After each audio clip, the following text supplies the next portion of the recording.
pleasure to yield such time as he may consume to the gentleman from Michigan, Mr. Bishop, one of the two chief sponsors of this legislation. Gentleman is recognized.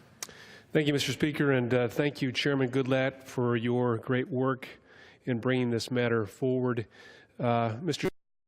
Speaker, protection of children is not a partisan matter, and I'm grateful to the committee staff, and Chairman Goodlatte for his leadership in this matter and bringing this forward. With school ending and summer camp starting, this is the time to bring awareness to and pass the Child Protection Improvements Act.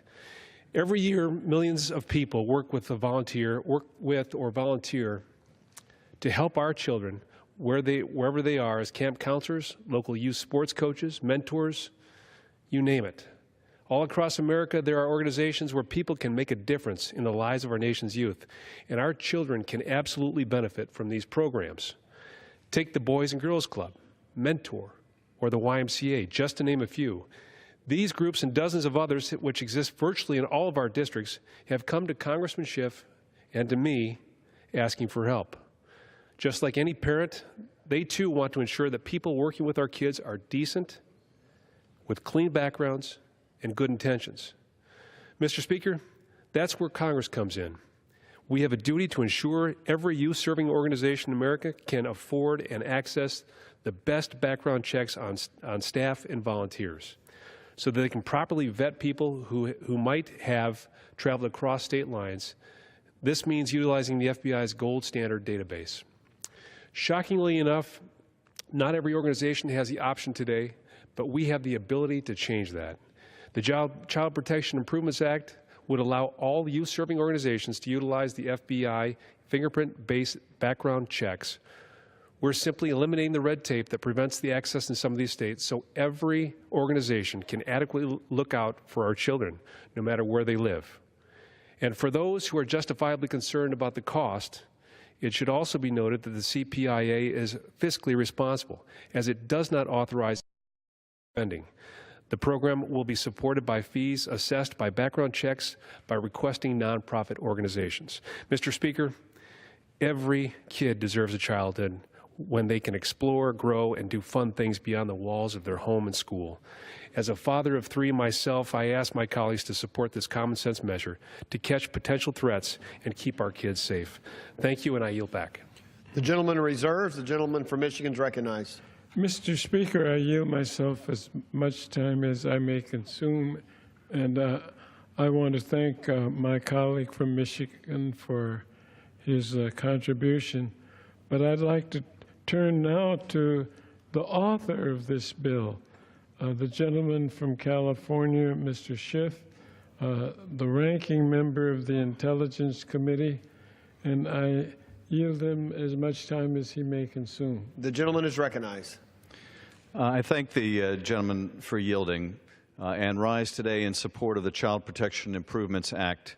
I'd like to thank Representative Mike Bishop of Michigan, who's been an excellent partner working with me on this bill, the first version of which was introduced in 2007. I'd also like to thank Chairman Goodlatte and Ranking Member Conyers for their work on the bill as well. I volunteered with Big Brothers Big Sisters many years ago, and I was paired with an extraordinary young man named David, who is now himself a big brother. I've always said that I've learned as much or more from David and the program as he ever learned from me. The experience also helped me understand the huge amount of trust that we put in volunteers at organizations all around the country. In the vast majority of cases, that trust is well placed, but unfortunately, there are exceptions. For that reason, in 2003, Congress created the Child Safety Pilot Program to demonstrate the feasibility of allowing youth-serving nonprofits to access FBI background checks. The FBI maintains a database of criminal histories from every state in the nation, searchable by fingerprint. An FBI search is really the gold standard when it comes to background checks, as it cannot be evaded by using a fake name, and it will find convictions from every state. And I believe that the gold standard is what we should strive for when it comes to protecting children, seniors, and individuals with disabilities who are put in a potentially vulnerable situation. Between 2003 and 2011, youth-serving organizations were able to run over 100,000 background checks through this pilot program. And about 6% of the potential volunteers were revealed to have criminal records of concern. Applicants were found with convictions for everything from murder to child abuse to sexual assault. And frequently, those convictions were from out of state, so only a national background check would have found them. H.R. 695 ensures that every child-serving organization in America will have access to the most comprehensive and effective background check possible.